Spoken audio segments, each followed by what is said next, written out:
Bon, eh bien, bonjour à toutes et tous. Merci d'être venus si nombreux pour cette conférence sur Ophélie. On va commencer, puisque après, je pense que les gens vont nous rejoindre. Puis c'est vrai que l'heure avec la pause déjeuner n'est pas toujours évidente à gérer.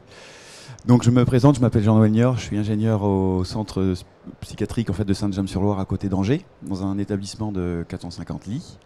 Et je suis accompagné de Karine Elliott.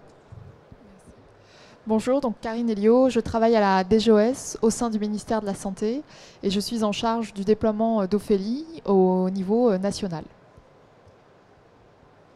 Voilà, donc on a prévu de faire une co-animation sur ce dossier. Alors moi, je suis plus en retour d'expérience, parce que j'ai été sélectionné par l'ARS Pays de Loire dans un premier temps, puis par la DGOS pour essayer d'activer un petit peu ce dossier-là et puis de proposer des choses. Et puis comme je suis en même temps président d'une association, je vais en profiter pour vous présenter quelques diapos.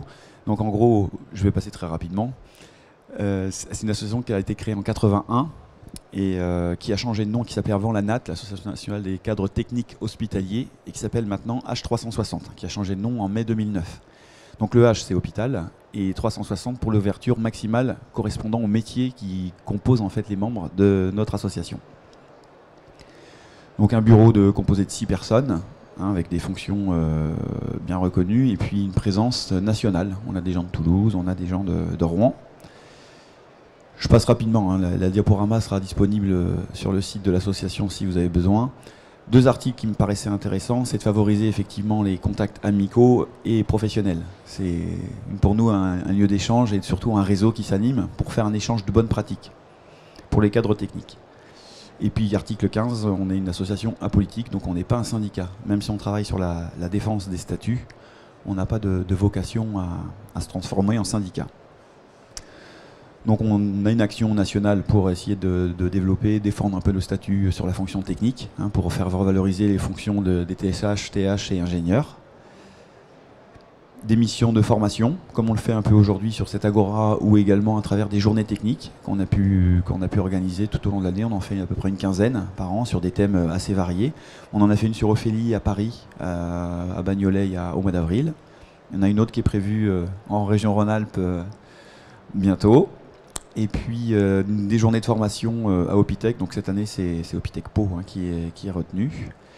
Je vais passer rapidement. Les objectifs, donc offrir une meilleure garantie des défenses des métiers des hommes. Donc c'est effectivement, on a mis en place une protection juridique quand ça se passe mal dans l'établissement pour des problèmes de harcèlement ou une petite boulette, quand ça se retourne contre nous, on a une structure juridique qui est mise en place qui peut nous porter conseil.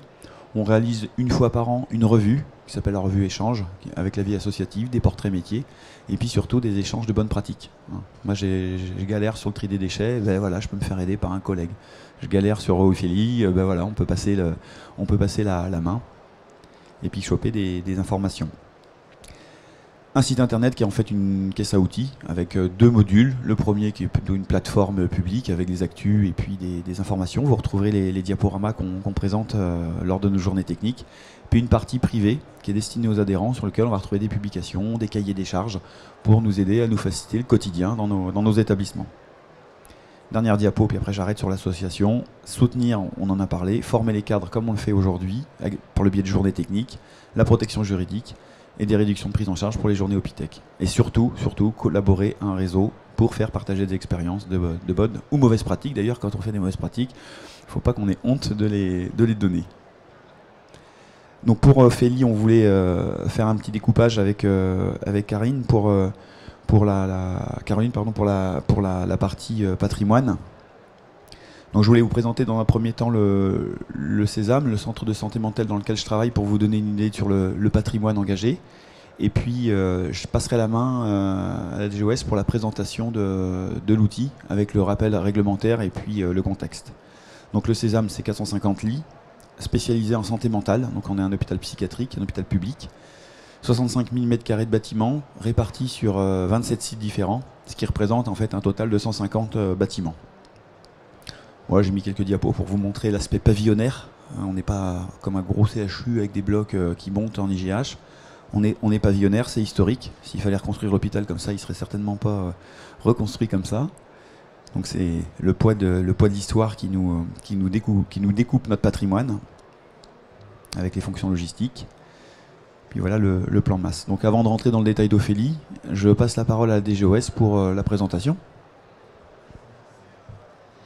Donc le projet Ophélie, il s'agit d'un outil de gestion du patrimoine qui est destiné aux établissements de santé.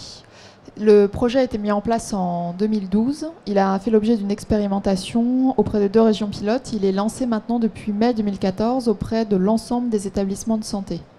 Concrètement, aujourd'hui, beaucoup d'établissements de santé, qu'ils soient publics ou même privés, ont un levier d'efficience majeur concernant la gestion du patrimoine immobilier, déjà en termes de connaissance du nombre de mètres carrés. Donc l'un des objectifs de l'outil qui a été mis à la disposition par le ministère de la Santé, c'est de proposer un outil d'inventaire et de pilotage de la gestion du patrimoine. Donc pour cela, une instruction a été publiée en avril 2014 pour pouvoir lancer l'outil. C'est un outil qui a été conçu par l'ensemble des acteurs hospitaliers, c'est-à-dire à la fois la DGOS, l'ANAP, l'ATIH, mais aussi des référents en région au niveau des agences régionales de santé, des établissements de santé, dont fait partie le Sésame. Donc c'est un outil de pilotage qui a été conçu, je vous le disais, par les acteurs hospitaliers pour le secteur sanitaire. Donc c'est un outil qui est dédié au secteur sanitaire, afin donc, vous voyez les objectifs qui sont assignés, l'ambition qu'on se donne dans le cadre de cet outil. Le premier, c'est une meilleure connaissance de son patrimoine, donc sa carte d'identité, à travers à la fois une meilleure connaissance du nombre de mètres carrés, mais aussi du niveau de vétusté de son patrimoine, en termes d'état technique, en termes de conformité réglementaire, en termes de maîtrise des risques. L'autre volet, c'est ce qu'on appelle le carnet de santé, un petit peu de votre patrimoine immobilier, à savoir aujourd'hui, est-ce que vous êtes en termes de coûts, vous connaissez déjà, vous avez déterminé le coût de possession de votre patrimoine et en termes de valorisation de ce patrimoine. Donc, est-ce qu'il y a une visibilité sur le coût généré d'entretien, d'exploitation et de maintenance de votre patrimoine hospitalier? L'intérêt de l'outil Ophélie, c'est de proposer à l'ensemble des établissements de santé, j'insiste, qu'ils soient publics ou bien privés, un cadre structurant de référence pour pouvoir renseigner toutes les données patrimoniales. L'objectif, au-delà de l'outil de pilotage, qui est déjà un objectif ambitieux, c'est de pouvoir proposer du benchmarking entre les établissements de santé. Donc, étant donné qu'on a un outil de référence, il s'agit ensuite de proposer des ratios sur lesquels les établissements vont pouvoir se comparer, des établissements vont pouvoir se comparer en fonction de leur activité, également de leur taille, en fonction des régions, pour pouvoir également identifier les pistes de progrès de l'établissement concernant la gestion du patrimoine. Et un autre objectif de l'outil, c'est d'accompagner les établissements de santé dans le cadre de l'adaptation du patrimoine aux évolutions. Le développement de la chirurgie ambulatoire nécessite des évolutions patrimoniales, une meilleure adéquation fonctionnelle du patrimoine à l'activité des établissements de santé. L'objectif, donc, c'est d'avoir un outil d'aide au pilotage et à la décision pour que les établissements puissent faire face aux enjeux en termes d'adaptation aux capacitaires et à l'évolution des modes de prise en charge. Donc, par rapport au calendrier qui a été fixé, donc je vous le disais, ça fait 1 an que l'outil a été généralisé, c'est-à-dire ouvert à l'ensemble des établissements de santé. Une première vague de déploiement a été mise en place auprès des établissements qui sont dits prioritaires. Donc, encore une fois, il n'y a pas aujourd'hui d'obligation d'adhérer à l'outil Ophélie. Il s'agit en revanche d'un outil d'aide au pilotage qui peut être particulièrement intéressant pour les établissements dits prioritaires, c'est-à-dire qui ont un projet d'investissement et pour lequel il y a nécessité d'avoir une meilleure connaissance de leur patrimoine. Également les établissements qui sont identifiés comme prioritaires dans le cadre des schémas régionaux d'investissement en santé et qui font l'objet d'un accompagnement financier, qu'il soit régional ou national. Et les établissements qui sont visés par la certification des comptes. Comme vous le savez, dans le cadre de la certification des comptes, il y a un objectif concernant la traçabilité des immobilisations. On identifie que c'est souvent également une réserve, du moins une source de réserve pour les hôpitaux, dans le cadre de la certification des comptes. Donc il s'agit d'avoir un outil d'inventaire des immobilisations des hôpitaux pour pouvoir rentrer dans une logique de contrôle interne. Au-delà des établissements qui ont été identifiés comme prioritaires, il y a également des établissements volontaires qui se sont engagés dans le cadre de la vague 1. Et maintenant, nous rentrons dans une phase de généralisation à plus grande échelle d'Ophélie, avec le déploiement de la vague 2 en 2015-2016. L'objectif, c'est d'avoir une généralisation en 2017 de l'outil Ophélie auprès de l'ensemble des établissements de santé, qu'ils soient publics ou qu'ils soient privés, de façon à avoir des données qu'on puisse comparer entre établissements. Encore une fois, c'est un outil qui a été mis à la disposition de l'ensemble des établissements de santé de manière gratuite, donc aujourd'hui, il n'y a aucun frein à rentrer dans la démarche. Un point d'étape peut-être avant de rentrer dans le comment. Aujourd'hui, un peu plus de 200 établissements donc, ont engagé la démarche d'inventaire et d'amélioration de la gestion de leur patrimoine à travers la mise en place de l'outil Ophélie. Parmi ces établissements, on compte 230 établissements de santé. Ça veut dire 25% des hôpitaux publics qui se sont lancés dans Ophélie, et également une trentaine d'établissements privés non lucratifs et quelques établissements privés lucratifs. Donc vous voyez, c'est un outil qui est ouvert. Il a été mis en place dans la plupart des régions, donc 24 régions sur les 26. L'objectif maintenant, c'est de poursuivre le déploiement d'Ophélie. Un petit retour d'expérience par rapport à la première vague de déploiement auprès des établissements. On présente en fait des verbatims, des établissements qui identifient déjà des bénéfices concrets sur l'outil de pilotage Ophélie.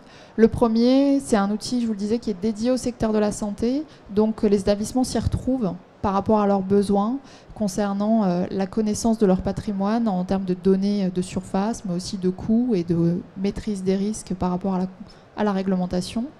C'est également un cadre de référence qui permet donc de pouvoir se comparer et d'avoir des tableaux de bord de benchmark. Ce qui ressort également, c'est la facilité d'utilisation et l'ergonomie de l'outil, puisqu'il n'y a pas aujourd'hui ni de nécessité d'installation informatique ou bien d'acquisition de licence pour pouvoir mettre en place Ophélie. Si un établissement est connu par l'ATIH, il peut rentrer dès à présent dans la démarche Ophélie.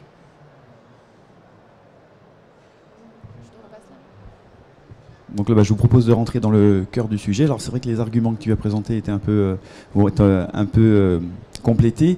Les prérequis que nous on a vus sur notre expérience sur l'hôpital au Sésame, donc à côté d'Angers, on avait une gestion de patrimoine qui était déjà existante. Alors quand on a vu arriver l'outil, on pensait que c'était une enquête ponctuelle, comme on en avait déjà vécu il y a 4 ans, et en fait on s'était dit, qu'est-ce qu'on fait de notre gestion de patrimoine?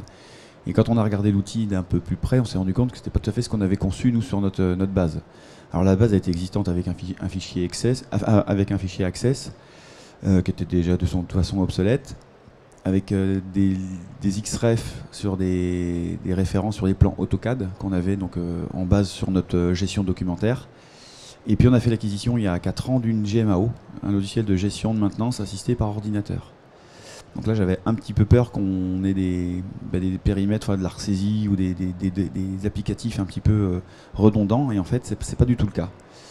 Alors pour le test qu'on a fait nous à l'hôpital, on a fait un test par échantillonnage. Alors j'ai mis un petit point d'exclamation parce que j'ai triché. Quand il a fallu tester l'outil, j'ai rentré un établissement, donc le Sésame, avec un site. Sur le site principal, on a 114 bâtiments. Là j'ai rentré donc un bâtiment, un pôle de secteur, donc le pôle 1, et puis les 2 UF qui vont avec, et j'ai tout rempli. Puis peut-être un peu trop vite d'ailleurs. Enfin, en tout cas, j'ai bien fait, parce que j'ai eu les félicitations de l'ARS qui m'a dit c'est bien, vous avez un taux de remplissage à 100% et vous avez été très rapide à remplir. Sauf qu'il restait 113 bâtiments à rentrer derrière, mais j'en avais fait un seul, et du coup, je pouvais au moins amener un feedback, un retour d'expérience sur ces infos-là.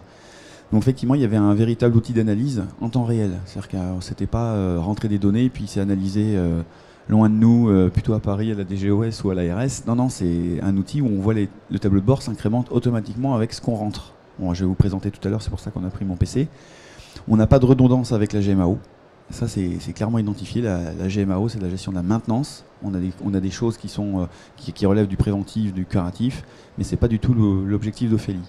Les résultats en temps réel, on en a parlé.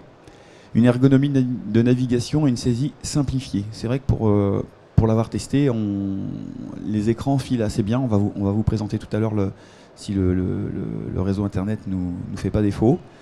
On avait une compatibilité, alors entre guillemets c'est un logiciel qui est full web, c'est important pour la suite, mais on a un Internet Explorer qui est quand même assez vieux dans notre établissement et on n'est pas les seuls à l'avoir, puisqu'il y a des outils métiers qui sont développés dans les établissements de soins qui nécessitent d'éviter les montées en version avec Internet Explorer. Donc même les vieilles versions, ça reste compatible, parce qu'il y a très peu de scripts et tout est quand même bien basique. Ce qu'on a bien aimé aussi, c'est la possibilité de benchmarking. Ça, c'était très très important pour pouvoir se comparer par type de catégorie. Moi, je suis dans un hôpital psychiatrique, je voulais voir exactement les coûts, les dépenses et l'analyse patrimoine d'un autre établissement psychiatrique. Et ça me permettait de le faire. Et puis, effectivement, on avait un côté maîtrise du patrimoine qu'on n'avait pas avant. J'ai mis un petit exemple sur l'assurance avec un collègue d'Anceny, Denis Muller, qui avait fait cette même expérience que moi. Il s'était rendu compte qu'avec le logiciel Ophélie, il était rentré beaucoup plus finement dans ses mètres carrés. Et à l'issue, il avait réussi à renégocier sa prime d'assurance en surface patrimoine, puisqu'elle était un petit peu moins importante. Donc il avait réussi à gagner quelques milliers d'euros avec ce biais-là. Donc la méthodologie, on est à peu près d'accord avec la DGOS. C'est vrai qu'on se posait des questions, nous, avec la mission Martha sur la RS Pays de Loire, mais il n'y en a pas partout. Donc je ne veux pas rentrer dans le détail, mais en gros, on s'interroge d'abord sur la maturité de remplissage. Est-ce qu'un établissement est prêt à rentrer ses données sur Ophélie ? Le premier, effectivement, ce sont les données de surface et les données financières. Il faut savoir où sont ces données, qui détient ces données ou qui peut les obtenir. Ça, c'est important. Puis après, il y a l'approche projet, donc avec un S, parce qu'on a quand même pas mal de projets et de sous-projets qui se mettent en marche. D'abord, c'est l'engagement de la direction. Il faut que les directeurs nous suivent pour saisir sur Ophélie, mettre les informations. Donc là, ça commence à bien être intégré. Tu l'as vu à travers les exemples. Constituer des binômes. Alors là, je propose un plutôt technique et financier, mais des fois, c'est une seule personne qui va être le chargé Ophélie, ou des fois, sur les gros sites, ça va être un COPIL, un comité de pilotage. Et puis après, une couche opérationnalité, donc pour obtenir les identifiants auprès des DIM, une grille de pré-remplissage saisie, et là, on va rentrer un peu plus dans le détail. Donc on propose ça en 10 étapes. Et là, avec H360, on avait retravaillé avec les collègues sur une méthodologie pour gagner du temps. Ça, tout le monde ne connaît pas forcément cette méthode-là. Mais on valide l'engagement de la direction sur l'outil, on constitue le COPIL, technique financier, on obtient les codes, comme tu l'as dit, avec la TIH pour saisir. Donc ça, c'est 10 minutes. Si l'établissement est déjà connu, on obtient les codes très très rapidement. Alors quand je dis les codes, il y a deux profils, les codes profils qui sont identifiés. Un code pour consulter Ophélie sans jamais pouvoir écrire, et un code saisi. Donc on met autant d'utilisateurs qu'on veut derrière ces codes-là. Et là, ce qu'on propose, c'est de saisir la structure de l'établissement pour enregistrer ce qu'on appelle en fait le squelette. Le squelette, c'est en fait un établissement avec tous les bâtiments à l'intérieur, sans rentrer dans les données, dans un premier temps. Alors ça, en termes de motivation, c'est catastrophique, parce qu'on a un taux de remplissage qui est remonté par le logiciel qui est déplorable. Parce que vous rentrez tous les bâtiments sans rentrer aucune donnée à l'intérieur. Donc là, c'est dur à vivre, parce que plus vous rentrez de bâtiments, plus votre taux de remplissage il dégringole. Là. Donc vous dites, j'arriverai jamais à tout remplir. Enfin, en tout cas, c'est la méthode qu'on propose. Et après, on exporte la grille Excel avec les 4 onglets. On va le voir tout à l'heure. On remplit cette grille-là en mode projet, avec une extrapolation et des calculs en mode interservice. En gros, on fait dérouler, on incrémente les cases. Par exemple, je vous donne un exemple sur le DPE, le diagnostic de performance énergétique. Il faut dire pour chaque bâtiment si le DPE est réalisé. En général, quand on l'a fait sur un bâtiment, sur un site, on l'a fait pour tous les bâtiments. Ou limite, il y en a peut-être quelques-uns qui vont nous échapper, mais l'avantage avec Excel, c'est qu'on déroule les oui dans toutes les colonnes et on revient mettre les noms là où il faut. Les ICPE, c'est pareil. L'amiante, c'est pareil. Les surfaces, on peut avoir un fichier Excel à côté où on vient récupérer les données par bâtiment, on va trier par UF et on va récupérer les données pour les intégrer. Et là, on arrive à remplir cette grille en mode projet. Donc là, c'est-à-dire que pour l'instant, je ne me reconnecte pas à Ophélie pour aller saisir. Après saisir, d'une manière fiabilisée sur Ophélie, c'est vrai que là, du coup, c'est un petit peu ce qui coince dans les établissements. Ils nous disent, nous, on n'a pas le temps. On n'a pas le temps de saisir tout ça. C'est une usine à gaz, il faut aller chercher des informations. Là, ce qu'on fait, c'est qu'on trouve toujours un référent saisi. Alors souvent, c'est à la direction du patrimoine, un dessinateur. Bon, il y en a qui s'appellent les stagiaires. Mais bon, mais voilà, c'est le but aussi de s'approprier cet outil-là. Et du coup, la saisie, c'est une seule personne qui saisit par rapport à Excel. Alors là, je ne vous cache pas qu'on va essayer de travailler avec la TIH. Bon, c'est pas gagné, mais on va quand même essayer de le faire pour essayer de travailler sur l'import de cette grille qui serait remplie sur Excel. Parce qu'aujourd'hui, c'est pas possible. On peut exporter tous les champs à n'importe quel moment, mais on ne peut pas importer. Et puis après, effectivement, on peut, une fois que c'est rempli, on peut éditer les tableaux de bord en interne avec des possibilités en A3, en A4. On va les voir en détail aussi. Et puis, on fait ce qu'on disait tout à l'heure, le benchmarking, les comparaisons entre établissements. Alors d'une manière anonyme tout de même, on ne peut pas aller chercher tel établissement, La Roche-sur-Yon ou dans la région, pour regarder comment ils sont positionnés en coût de maintenance ou en coût d'exploitation. C'est globalisé, mais c'est quand même ça permet quand même une comparaison. Et puis après, bien évidemment, c'est de suivre cet outil-là dans le temps et de le mettre à jour régulièrement. Ah tiens, on a mis 2 fois Alors les interactions logicielles qu'on avait pu voir avec Ophélie, là je l'ai positionné au centre, hein, sur la gestion de patrimoine. Bah, effectivement, on a des bases souvent avec des tableurs qui existent déjà. On a une GMAO qui existe, mais qui n'a pas de redondance. On a la gestion des CRP. Alors les CRP, c'est les contrôles réglementaires périodiques, où on a des fois souvent des extranets, hein, qui sont proposés par des organismes, ou qui nous proposent en fait le squelette d'Ophélie sur l'état des conformités amiantes, l'état conformité électrique. Et ce sont des informations qui sont demandées dans Ophélie. Alors les interactions, on peut les récupérer avec des exports. Alors là pour l'instant on a travaillé sur donc avec notamment la GMAO. J'ai demandé à mon éditeur de logiciel de travailler sur une requête pour venir mettre dans la grille Excel de pré-remplissage les valeurs qui sont déjà contenues dans la GMAO.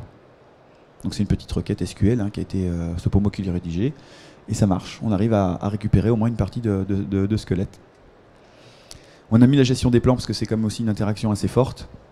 Et pourquoi pas, là c'est le mode Père Noël, hein, qui parle, c'est le BIM. Il faut que Ophélie soit en relation avec des projets transversaux tels que le BIM. Alors je ne sais pas si vous connaissez, mais c'est les plans en fait modélisés en 3D avec les équipements qui sont à l'intérieur. Vous avez une centrale d'air par exemple qui va rafraîchir tel ou tel bâtiment ou tel UF. Et quand je clique sur les financiers, quand ils vont cliquer sur la centrale d'air, ils vont voir toute la partie exploitation. Les dessinateurs, ils vont avoir toutes les fiches techniques et les gammes de maintenance associées. Donc les évolutions souhaitées, effectivement, c'est des champs techniques qui soient un peu plus spécialisés sur la partie technique. Des stratégies métiers également, hein, sur l'environnement qu'on avait envisagé. La fonction import, on en a parlé, hein, avec les rencontres qui seraient prévues pour des rencontres techniques sur une faisabilité de possibilité d'import.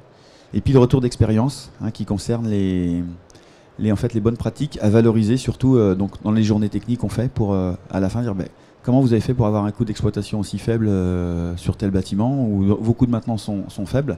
Du coup, comme on est dans notre réseau et puis qu'on se connaît tous, on arrive à se comparer et à regarder quelles sont les stratégies qui sont mises en place. Alors, la stratégie du coup de pilotage du patrimoine.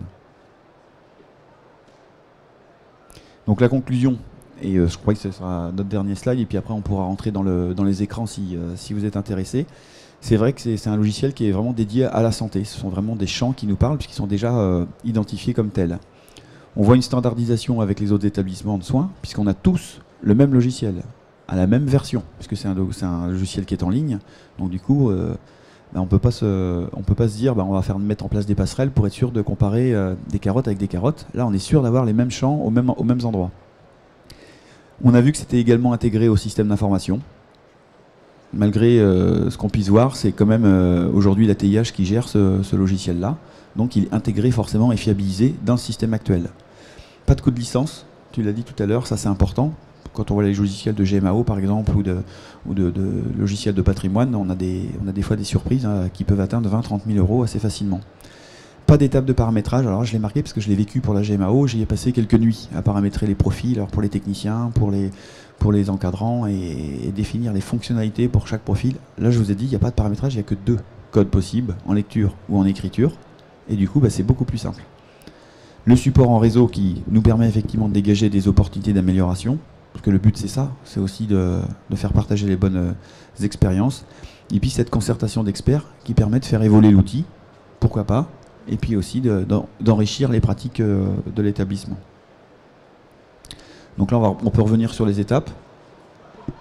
Peut-être sans revenir sur la méthodologie donc, qui est assez proche, hein, de celle qui a été présentée par H360. Vraiment, l'élément clé aujourd'hui, c'est que l'outil Ophélie, c'est un préalable, avant tout, à la mise en place d'une véritable stratégie de gestion du patrimoine. Donc là, on est vraiment rentré dans le concret, ça veut dire demain, comment est-ce que je me lance pour faire du Ophélie.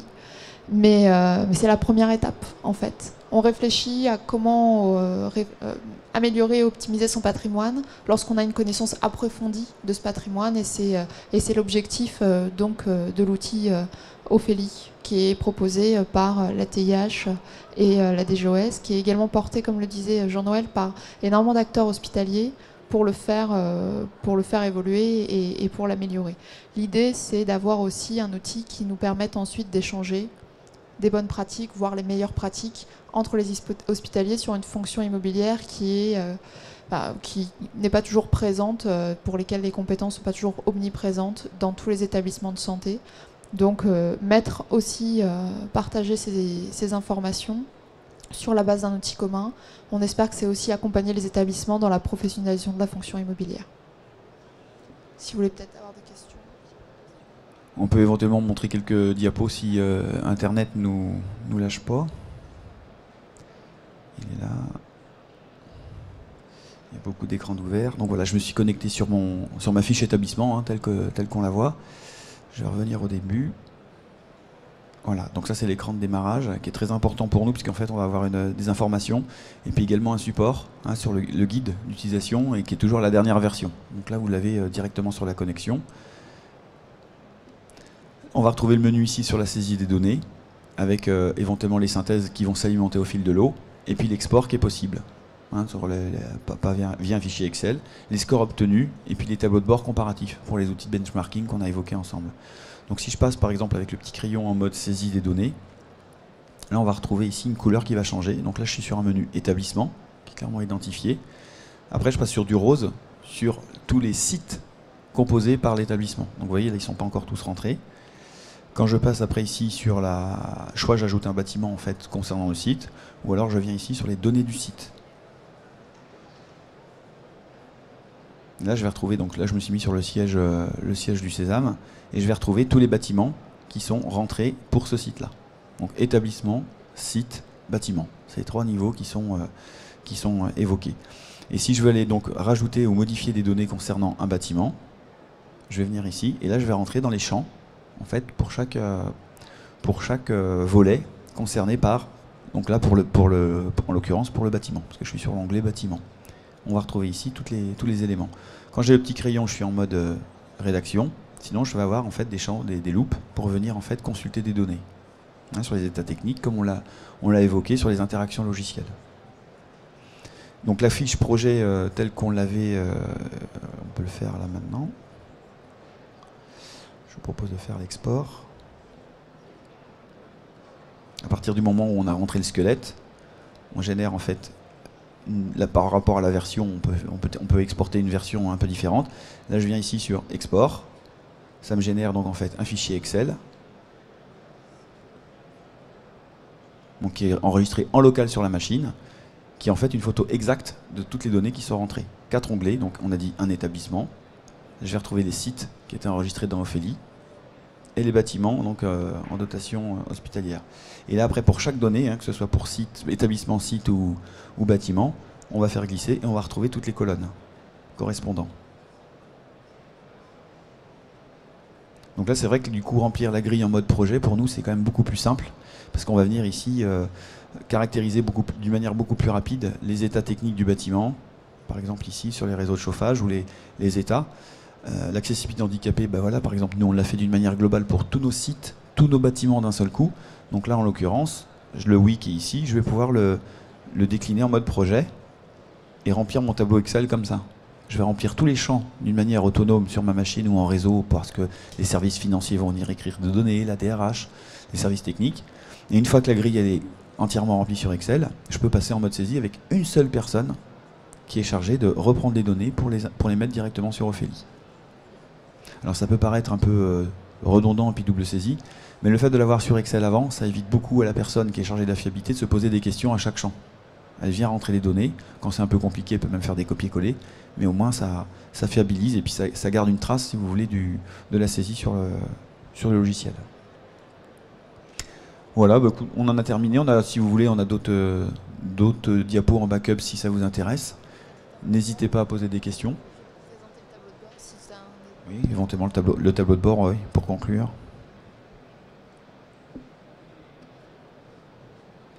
Oui, oui. Ça nous est déjà arrivé. Je crois qu'avec Internet, on va avoir des soucis de connexion sur les tableaux de bord. Je ne sais pas si ça fait pareil. Ouais.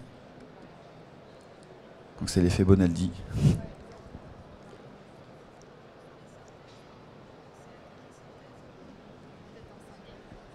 Ah, les tableaux de synthèse. Oui, par exemple, voilà.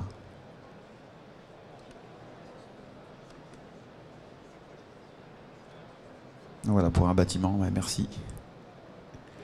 Voilà, on a au moins un affichage des tableaux de bord qui peut s'afficher d'une manière synthétique là, sur un bâtiment pour récupérer des informations. Donc ils sont saisis et actualisés aussi vite qu'on les saisit, donc c'est vraiment interactif. Voilà, on en a terminé. Si vous avez des questions, n'hésitez pas. On peut apporter des compléments. Des questions? Pas de questions? Eh bien, écoutez, merci pour votre attention.